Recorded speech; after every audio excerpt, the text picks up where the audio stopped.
5월 20일입니다. 박해자가 박해를 받게 되다라는 제목으로 사도행전 9장 19절에서 31절까지 말씀 읽습니다.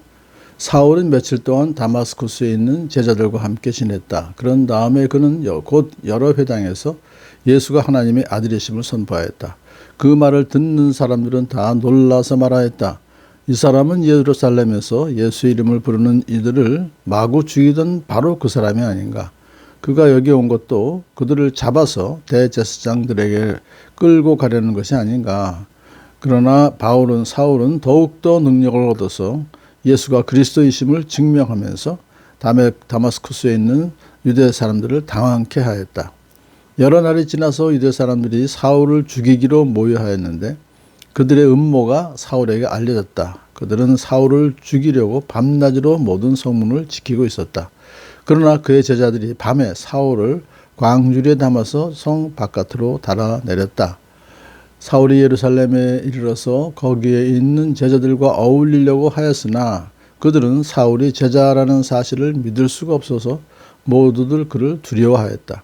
그러나 바나바는 사울을 맞아들여 사도들에게로 데려가서 사울이 길에서 주님을 본 일과 주님께서 그에게 말씀하신 일과 사울이 다마스쿠스에서 예수의 이름으로 담대히 말한 일을 그들에게 이야기해 주었다. 그래서 사울은 제자들과 함께 지내면서 예루살렘을 자유로 드나들며 주님의 이름으로 담대하게 말하였고 그리스말을 하는 유대 사람들과도 말을 하고 토론을 하기도 하였다. 그러나 유대 사람들은 사울을 죽이려고 꾀하였다.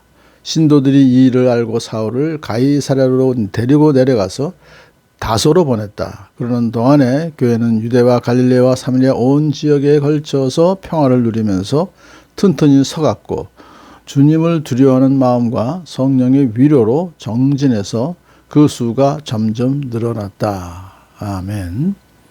사울이 예수님을 만나서 이제 회심한 이후에 며칠 동안은 이제 기력을 이제 회복하는, 시력도 회복하는 시간이 필요했을 거예요.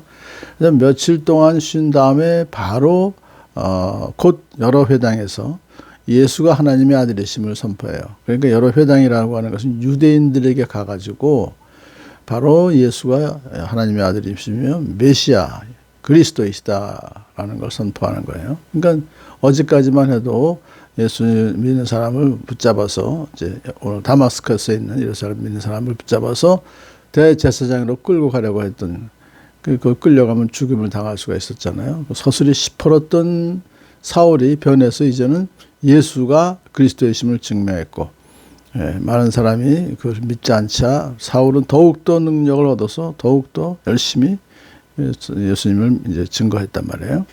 자, 그러자 보니까는 유대 사람들이 안 되겠구나. 이 사람을 내버려둬가 유대교가 위협을 당하겠다 싶어서 이제 사울을 죽이기로 모의했더니 이게 알려지니까 사울의 제자들이 밤에 사울을 광주리에 담아서 성 바깥으로 이제 데리고 나갔어요. 거기서는 생명의 위협을 느끼니까 아예 멀리 아라비아로 갔습니다. 사우디 아라비아가 아니라 다마스쿠스에서 가까운 곳에 있는 아라비아라는 곳으로 이제 가서 거기서 하나님과 깊은 교제를 했다. 그렇게 학자들이 얘기를 해요. 자, 그 다음에 3년이 지난 후에 이제 다시 사울이 이제 다메섹에 왔다가 예루살렘으로 갑니다. 그랬더니 거기에 제자들이 사울을 믿어주지 않는 거예요. 모두를 오히려 그를 두려워합니다. 또 혹시나 사울이 우리를 잡아서 대제사장에게 넘기지 않겠나 하는 두려움이 있었단 말이에요. 그럴 때 이제 바나바가 사울을 맞아들입니다. 그리고 오히려 사도들에게 데려가서 사울을 변호해 줍니다. 쭉 그동안에 사울에게 일어났던 일들과 그다음에 그죠? 다마스크에서 열심히 예수님을 증거했잖아요. 그걸 다 담대하게 이제 얘기해 줬단 말이에요. 이게 참 중요합니다.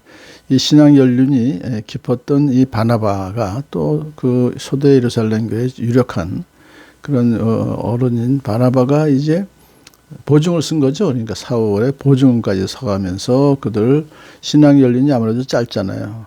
그 신앙 연륜이 짧은 그 사울을 도와주어서 그를 세워줬다. 새로운 정체성을 세우도록 예수의 제자로서 이제 자리매김을 해줬던 것이죠. 우리도 사실 교회에 또 우리 공동체에 또 새롭게 들어오는 사람을 잘 세워주는 그런 역할을 바나바처럼 할 필요가 있다는 것을 느껴져요. 자, 사울은 그래서 이제 예루살렘에서 자유롭게 드나들면서 예수님을 전파했더니 또 이번에도 그들이 예수님을 사울을 죽이려고 했죠. 그래서 유대 사람들이 사울을 제자들이 가이사라로 데려가서 이제는 다소로 고향으로 보내서 거기서 지내게 합니다. 피신이라고 또 볼 수가 있습니다. 그렇지만은 이제 그렇게 사울이 잠적을 한 이후에 교회는 유대와 갈릴리와 사마리아 온 지역에 걸쳐서 평화를 누리면서 튼튼히 서갔어요. 교회가 계속 성장하는 거예요. 성장의 원동력이 어딨냐 하니까 그 당시에 이제 성도들이 주님을 두려워하는 마음과 성령의 위로로 정진해서 그 수가 점점 늘어갔다.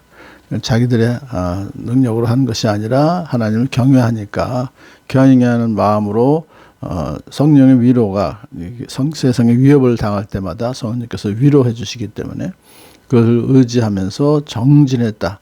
꾸준히 복음을 전했다. 그랬더니 교회 숫자가 점점 늘어갔다 하는 걸 우리한테 말씀해 주고 있습니다. 오늘도 바나바의 그런 좀 도움도 우리가 또 필요하로 하고 또 교회가 계속해서 성도들이 두려워하는 마음과 성령의 위로로 정진할 때 교회가 성장하게 될 줄로 믿습니다. 할렐루야.